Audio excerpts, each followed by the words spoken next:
საქართველოში ძალიან ნელი ტემპით, თუმცა ვითარდება კაპიტალ ბაზრებზე კერძო განთავსების გზით კერძო ბონდების შეთავაზება, თუმცა ეს არ ნიშნავს იმას, რომ ინვესტორებმა უპირობონდობა უნდა გამოუცხადონ ფინანსური ბაზრის მონაწილეებს.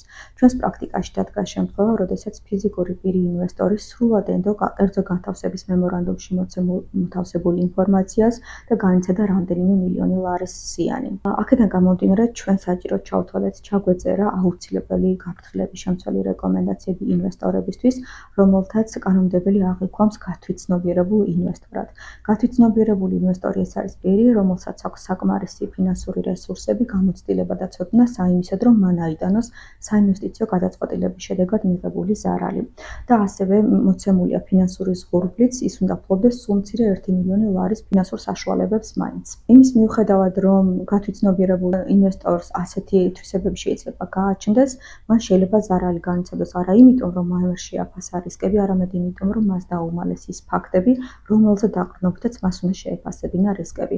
ამანად, ინვესტორის გათვითცნობიერებულობა მდგომარეობს მხოლოდ და მხოლოდ შეფასების აქტის განხორციელებაში და არა იმაში, რომ მან ფაქტები თავად უნდა მოიძიოს. ფაქტების მიწოდება აშკარად დამოკიდებულია უკვე ემიტენტზე და საბროკერო კომპანიაზე.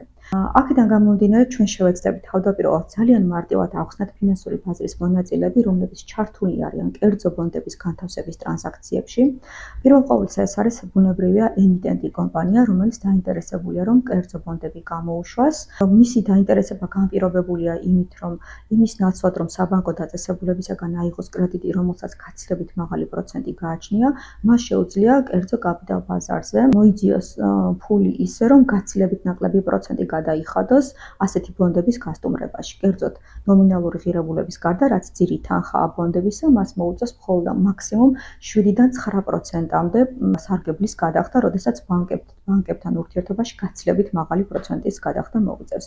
რაც შეეხება ინვესტორს, რომელიც ასეთ ბონდებს შეიძენს, მას თავის მხრივ დაინტერესება გააჩნია ის, რომ ნაცვლად იმისა, რომ საბანკო დაწესებულებაში განათავსოს ანაბარი ამერიკულ დოლარსა თუ ევროში, ის დაინტერესებულია სწორედ რომ ბონდები შეიძინოს, ვინაიდან ბანკისაგან მიიღებს მაქსიმუმ 2%-მდე ძლივ სარგებელს დოლარში, ხოლო ევროს შემთხვევაში 1%-საც კი ვერ მიიღებს, ხოლო ბონდების შეძენის შემთხვევაში ის მიიღებს 7-დან 9%-მდე სარგებელს.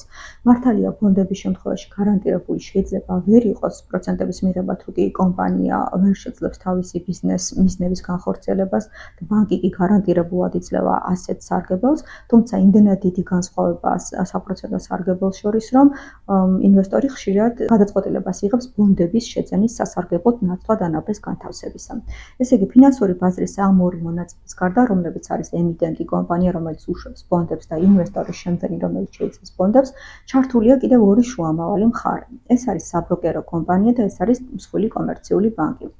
საქართველოს კაპიტალ ბაზრის თავისებურება ის არის, რომ საქართველოში ყველაზე მსხვილი საბანკო დაწესებულებები 100%-ით საკუთრებაში ფლობენ საბროკერო კომპანიებს. ისინი არიან 100%-იანი მოძილეები საბროკერო კომპანიის კაპიტალისა, ხოლო საბროკერო კომპანიები შუამავლის ფუნქციას ასრულებენ ემიტენტსა და ინვესტორს შორის.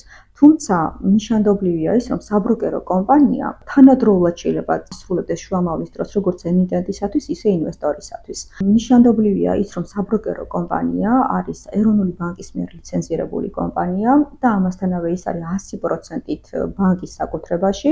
აქედან გამომდინარე, ძალიან მყიფე სურათი იქმნება, ვინაიდან თუ კი აღმოჩნდება, რომ ემიტენტ კომპანიას არ სურს სრული სურათის გამჟღავნება ინვესტორისათვის, ვინაიდან იცის, რომ თუ კი ინვესტორი სრულ სურათს გააცნობიერებს და შეაფასებს რისკებს, შეიძლება მან ბონდები არ შეიძინოს.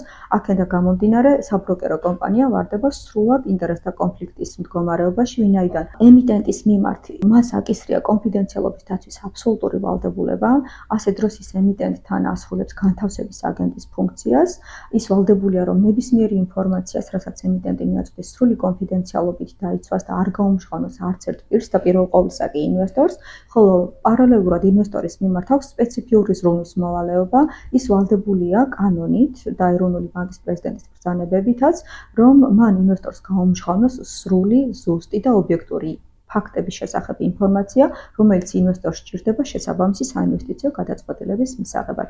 აქედან გამომდინარე, როდესაც ემიტენტს არსობს სრული ინფორმაციის განთავსება კერძო განთავსების მემორანდუმში, გამოდის, რომ საბროკერო კომპანია, როგორც ბროკერი ინვესტორთან და როგორც განთავსების აგენტი ემიტენტთან ვარდება ინტერესთა კონფლიქტის მდგომარეობაში. თუმცა ეს არ არის კიდევ მთავარი რისკი. მთავარი რისკი მდგომარეობს მსხვილი კომერციული ბანკის მხრივ. რეალურად ბანკი არის მთავარი ლიდ მენეჯერი ამ ტრანზაქციაში, ვინაიდან ყველას ბანკის ვალი გააჩნია. ბანკი ყველა ადამიანის და პირის საბანკო ანგარიშებს უყურებს და ყველას ინტერესების გათვლა და განსაზღვრა შეუძლია. აქედან გამომდინარე, მიუხედავად იმისა, რომ კანონებსა და ბრძანებებში ეს ფინანსური ბაზრის მონაწილეები გაფანტულია საკუთარი შესაბამისი რეგულირებებით, რეალური სურათი შემდეგნაირად დგება. როდესაც ემიტენტი გადაწყვეტს ბონდების გამოშვებას, მას სურს, რომ დაიქირავოს განთავსების აგენტი საბროკერო კომპანიის სახით, რათა მან უშოვოს ინვესტორები ბონდების შესაძენად. თუმცა საიდან უნდა მოიპოვოს კონკრეტულმა შეპესემ საბროკერო კომპანიამ ინფორმაცია, მაგალითად ფიზიკური პირების ფინანსური საშუალებების შესახებ, თუ არა ყველაზე მარტივი და ყველაზე ეფექტური გზით, როგორიც არის მისი მშობელი კომპანიის ბანკის მიერ ამ საბანკო ანგარიშების მუდმივი მეთვალყურეობით. კერძოდ ბანკის არხების მეშვეობით საბროკერო კომპანია მოიპოვებს ინფორმაციას, ვის გააჩნია ყველაზე დიდი ფინანსური საშუალებები, რომ ინვესტორობაზე ისინი დაიყოლიონ. აქედან გამომდინარე, პირველ ინიციატივას არ ერიდება და რასაკვირველია ახორციელებს თავად ბანკი, რომელიც უყურებს თავისი კლიენტის ფინანსურ სახსრებს ანგარიშებზე და ბანკი თავად მიმართავს პოტენციურ ინვესტორს და სთავაზობს, რომ კონკრეტული ემიტენტი კომპანია აპირებს ბონდების გამოშვებას და თუ დაინტერესებია ამ ბონდების შეძენით, მე დაგაკავშირებ ჩემს საბროკერო კომპანიასთან და შეგიძლიათ დადოთ გარიგებები და თუ გსურთ შეიძინე ეს ბონდები. რეალურად ბანკი აკავშირებს პოტენციურ ინვესტორს თავის შვილობილ კომპანიასთან, საბროკერო კომპანიასთან და ჩვენს კონკრეტულ პრაქტიკაში დადგა შემთხვევა, როდესაც ბანკი, საბროკერო კომპანია, როგორც განთავსების აგენტი და ემიტენტი კომპანია აღმოჩნდა აბსოლუტურად ერთ ჯგუფში, რომელთაც ერთი და იგივე იურიდიული ფირმა ემსახურებოდათ, რომელთაც ერთობლივი გააზრები და რისკების გათვლით შეადგინეს კერძო განთავსების მემორანდუმი, სადაც მოათავსეს ზუსტად ის ინფორმაცია, რომელიც ემიტენტის ინტერესებიდან გამომდინარეობდა და არა ინვესტორის ინტერესებიდანაც და ინვესტორს შესთავაზეს კერძო განთავსების მემორანდუმი, სადაც გამოტოვებული იყო არსებითი მნიშვნელობის ფაქტები. კერძოდ, რომ სცოდნოდა ინვესტორს კონკრეტული ფაქტების შესახებ ინფორმაცია, ის მოახდენდა ამ ინფორმაციის შეფასებას, როგორც გათვითცნობიერებული ინვესტორი. თუმცა ვინაიდან ფაქტები არ არსებობდა საკმარისად აღწერილი მემორანდუმში, შეფასებაც არასრულფასოვანი აღმოჩნდა. არჩევები შეგვიძლია მივუცეთ ჩვენ ასეთ შემთხვევაში ინვესტორებს და რა გაფრთხილებები შეგვიძლია გავუგზავნოთ მათ ჩვენი საჯარო ჩანაწერის მეშვეობით. ვინაიდან კერძო ბონდების გამოშვება არ წარმოადგენს საჯარო ფასიანი ქაღალდების საჯარო შეთავაზებას, ინვესტორებს უფრო მეტი სიფრთხილე და საკუთარი ინტერესების დაცვა მართავთ, ვინაიდან ასეთ დროს ემისიის პროსპექტს არ ამტკიცებს ეროვნული ბანკი და ეროვნული ბანკი წინასწარ არ ერევა გარიგების წინასწარი კონტროლის მექანიზმების განხორციელების სახით. არამედ კერძო განთავსების მემორანდუმი, რომელიც პრინციპში რეალურად ემისიის პროსპექტს წარმოადგენს, არ მტკიცდება ეროვნული ბანკის მიერ, არ გადის წინასწარ შემოწმება სანდოობის თვალსაზრისით და ერთადერთი, რაზეც შეიძლება ინვესტორი ენდობოდეს, არის ის, რომ ფინანსური ბაზრის ყველა მონაწილე აუცილებლად დაიცავს კანონის მიერ და სახელშეკრულებო მოვალეობებს და განსაკუთრებით ინვესტორი შეიძლება უპირობოდ ენდობოდეს კერძო განთავსების მემორანდუმს მხოლოდ იმიტომ, რომ ამ ტრანზაქციებში ჩართულია და ინიციატორია ძალიან მაღალი სახელის მქონე უმსხვილესი საბანკო დაწესებულებები საქართველოში და მათი 100%-იანი შვილობილი კომპანიები, საბროკერო კომპანიები. ასეთი მყვირავა სახელის მიუხედავად, ჩვენ მოუწოდებთ ინვესტორებს, რომ არ ენდონ უპირობოდ ფინანსური ბაზრის მონაწილეებს და მაქსიმალური შემოწმება განახორციელონ არა მხოლოდ კერძო განთავსების მემორანდუმის, არამედ შემდეგი სხვა დოკუმენტებისაც. კერძოდ, ჩვენს კონკრეტულ შემთხვევაში აღმოჩნდა, რომ კერძო განთავსების მემორანდუმში მოთავსებული ინფორმაცია, კერძოდ პარტნიორი კაპიტალშენატანი კომპანიის კუთვნილი